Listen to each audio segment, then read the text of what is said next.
Greetings and welcome to Growth Hacking Secrets. I'm your host, Mohammed Siddique from Atlanta, Georgia, and the co author of New Success Secrets available on Amazon. On this episode, we have a special guest, JP Warren. JP is the host of Around the Rotary podcast. Please join me to give a warm welcome to our guest, JP Warren. JP, welcome. Well, thanks for having me today. I'm glad we're able to do this. Thank you so much. I love your hairstyle, man. Come on, how you are maintaining all this, man? You know what? So before my hairstyle used to be real tight and like real short and all that stuff. But I mean, I got to a point where it's like, you know what? Life is short. Just grow it out. Who cares? Okay. Is it a COVID style hairstyle or is it something you used to be before? Is it what? COVID, in the COVID time, you kind of raised more or it used to be before? I'm just going with it. It works with the podcast. I'm just rolling with it right now. Let's see what happens. Wonderful, wonderful. JP, let me start with this. Where were you? What happened? Who you were surrounded with that inspired you to start the Around the Rotary podcast? Well, I was inspired. So after, I guess, COVID happened and everyone was kind of locked down and the quarantine started beginning. And I just remember there's so many good people in the oil and gas industry. And I've had so many good conversations and I made so many good friends. And it's one of those things where everyone was kind of started being separated, isolated in their home. And it was just kind of an opportunity to shed light and to get people talking again and get people connected again. And that I feel that was a pretty important thing to do during times like that, because there's all this negative news and all that stuff. So I just kind of just try to create a platform where we can start engaging in just real life conversations and just kind of make the world a little bit smaller. World a little bit smaller, more get connected with people. That's the key part. That's the thing. Yeah, that's the thing. So how that is working for you so far, in terms of what kind of it's engagement, conversations are starting, so. Oh, it's been actually challenging because at first I started off and I had a set list of questions to ask. It was more like an interview style, and from that got boring for me. And if that gets boring for the host, then it's going to correlate to your conversations and the quality of your podcast. So I just kind of started asking off the cuff questions and started kind of peeling back the layers and kind of diving a little bit deeper with people. So it's gotten pretty good reception so far, just because it's kind of a no script. It's not about the market. It's not about technology. It's not a market forecast podcast. It's more of a just to get to know the person behind the role. And it's been pretty enjoyable watching, I guess, the connections that are made, not just through me and my guests, but also the listeners and my guests. And I've had recruiters on that help people out, give them tips finding jobs. And it's been very, I think, beneficial. And I'm enjoying the momentum that it has right now. Wonderful. On the other side, you are also a sales and marketing consultant at a petroleum consultant. So that's good, really. You can listen into your prospective customers, and listening is more important in sales and marketing. That's right. That's a good mix, It helps. It's a good support tool. Yeah, definitely. JP, what are the top 3 missteps to avoid when you are having a conversation on a podcast with a guest or something? How to make in order to make it successful, what are the top 3 missteps to avoid?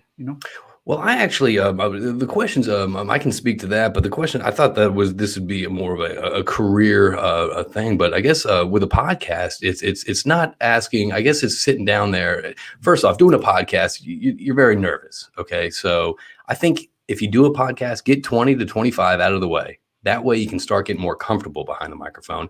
And it's one of those things. So one step to avoid is you not being interested. I think it's important for the host to be interested into what they're talking about and what their guests are talking about. So I think that's number one. I don't do a lot of, I think over prepping, I think over prepping your questions, your conversations, it doesn't lead to a lot of genuinity. It kind of, it doesn't make it authentic. So I think also over prepping is detrimental to a good one-on-one conversation with someone. And the third thing, it's just I guess it's overextending yourself. A lot of people think that it's the quality of the camera or it's the quality of this. Oh, I need the best mic. I need this. That's not really true. You can definitely get into analysis paralysis if you over focus on your equipment or the setup. So I think it's just one of those things. It's jump in and do it, and just go for it. It's don't get caught up in the production quality, because there's always something out there that's better than yours or looks cleaner than yours or looks smoother. So just put something out there that you're happy with, and it will grow from there.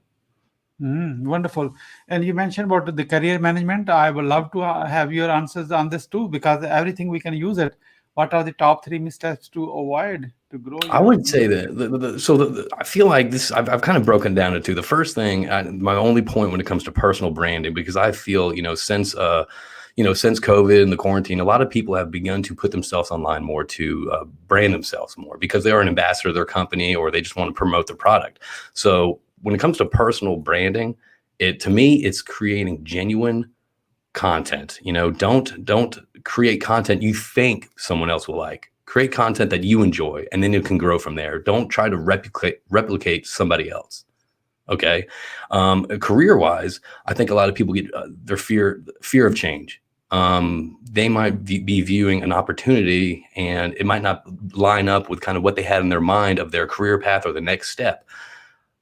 Life is change. Everything is changing all the time. Change is constant. So I think you need to embrace change. Otherwise, it will leave you kind of stagnant in your career. And two other things real quick is get out of your comfort zone. If something you don't understand or something's challenging or it's kind of maybe it's a new industry or maybe it's a new product, learn it. Don't be scared that something's new, something makes you uncomfortable, or you're not you've been in sales for 10 years and now you have this new product. I don't want to do that. I'm not comfortable with that.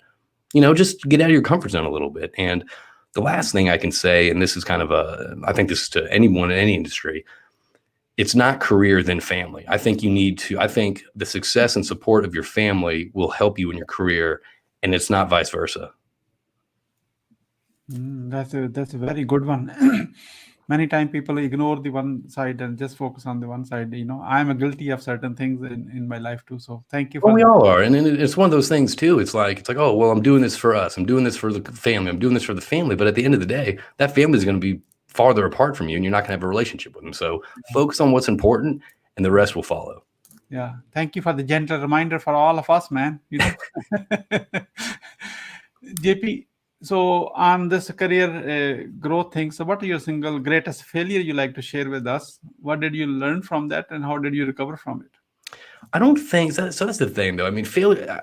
You asked that question. I can't think of one thing that was a failure. I could think of. I mean, that's the thing. I've had tremendous amount of failures. But it's reframing how you view your failures. It's more of a learning tool, and it's also so. For example, I wanted to get into marketing previously in my career after 3 or 4 years at a company when I first started. I had a plan. Everything was set, signed off by the upper executives. However, something happened that really threw me off, and it didn't allow me to get into marketing. Mhm. However, that set me up for about 5 or 6 more years of experience in different sectors where once I finally did get into marketing and sales, it kind of propelled me because I had a lot more knowledge on other things besides sales and the product. So it wouldn't, to me, it's not looking at failures like failures. It's getting up, learning from them, moving forward, and just kind of think of being told no or being failures is kind of like, oh well, look at it as it's where you fail. It's not the end of your career. It's just look at things like an opportunity or a learning experience and kind of just go from there. I mean, don't get stuck on them.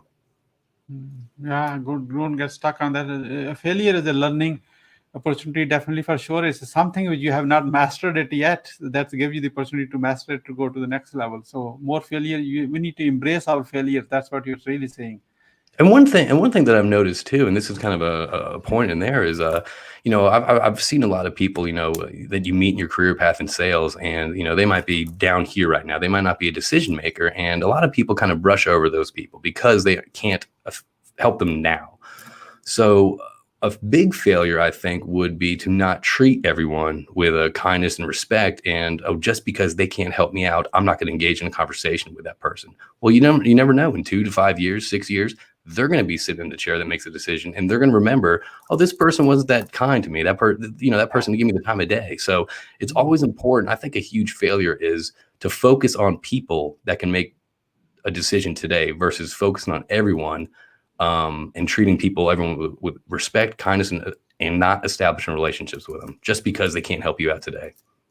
Yeah, definitely. Definitely. Thank you. It's a great reminder again. So let's switch the side of on the success side. So what are your top three success secrets? Promise me you're going to give us your best ones, okay? the number one success secret, I would say, it's not really a secret. I think a lot of people try to compare themselves with other people's career paths. I don't think you can do that. I think you need to be genuine.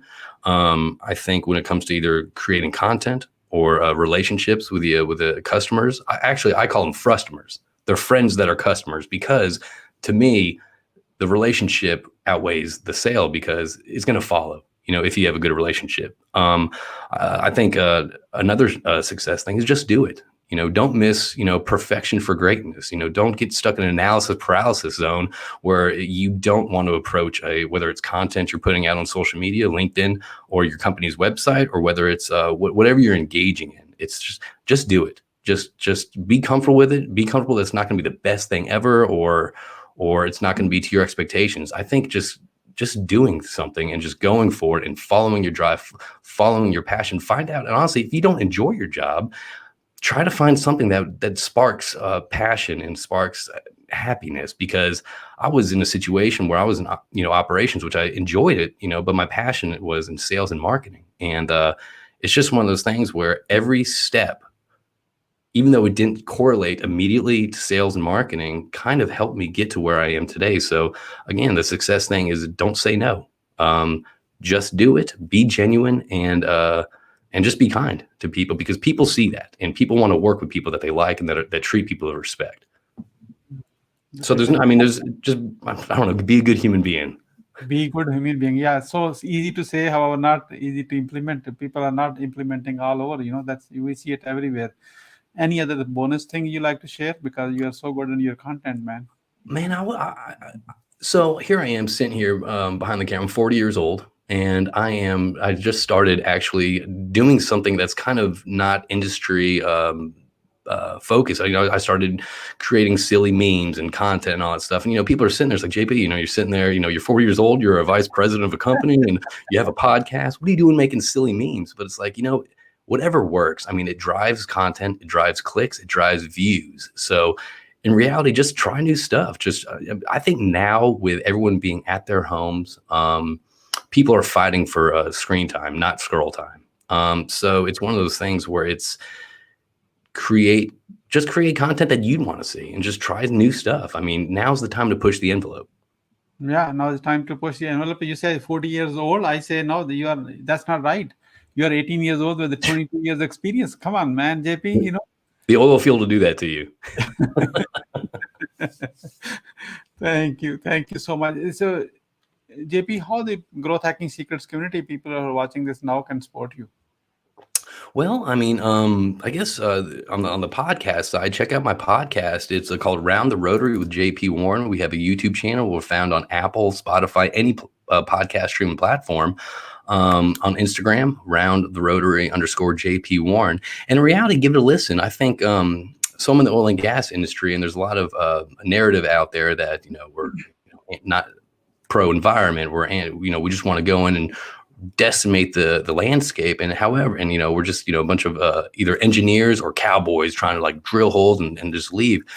I would say just give a couple episodes a listen and understand that the people in the oil and gas industry are good people. They're good family people. They care about the environment. They care about others. It's one of the most supportive and caring communities out there. And I think people that don't know about the oil and gas industry, I advise you to chime in, listen to a podcast, listen to the stories behind the people. I mean, you'll find a lot of times they're a lot more similar to I guess your motivations and your core values than you think. And I guess just kind of and that's kind of been what I've been trying to do with the podcast, is kind of be an industry advocate out there to get the stories, get the stories and the passions and the personality behind the role. So it's kind of makes us a community member versus this oil and gas bubble that I feel that we often live in.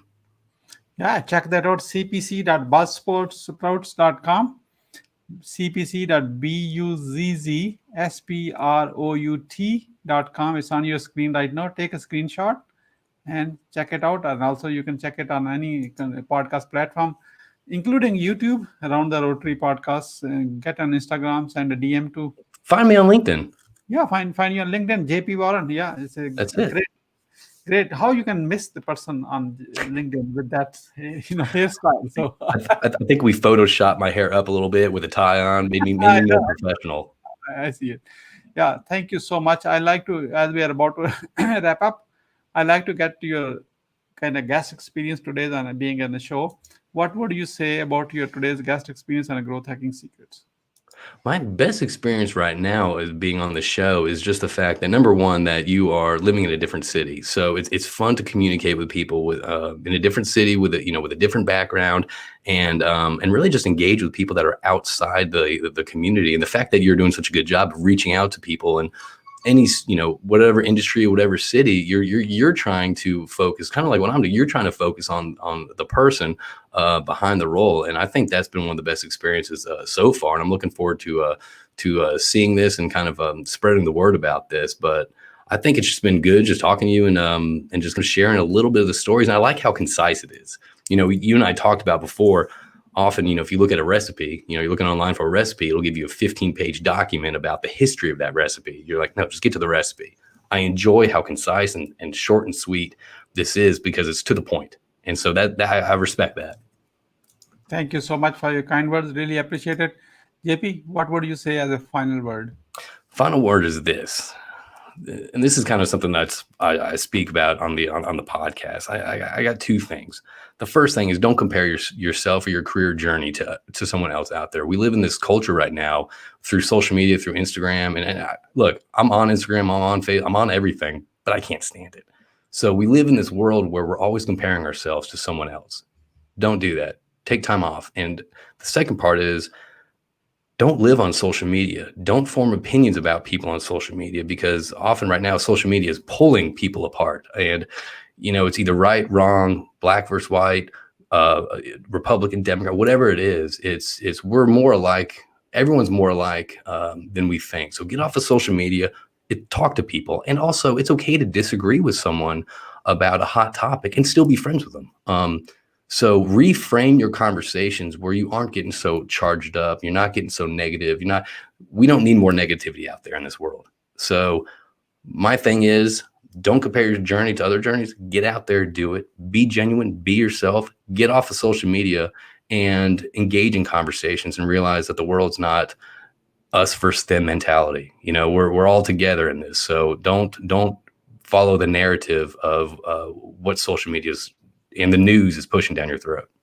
Yeah, wonderful. Thank you so much. As you mentioned, and maybe your friends also too, you said you are on all platforms. I am on Instagram, TikTok, Clubhouse, LinkedIn, Facebook, and you name a few other ones too, all with the Meet Siddique ID. So wherever you are, let's just become a friend, I just added you on TikTok before we got on.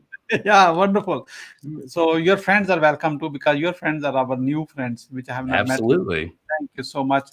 JP, really appreciate the time together.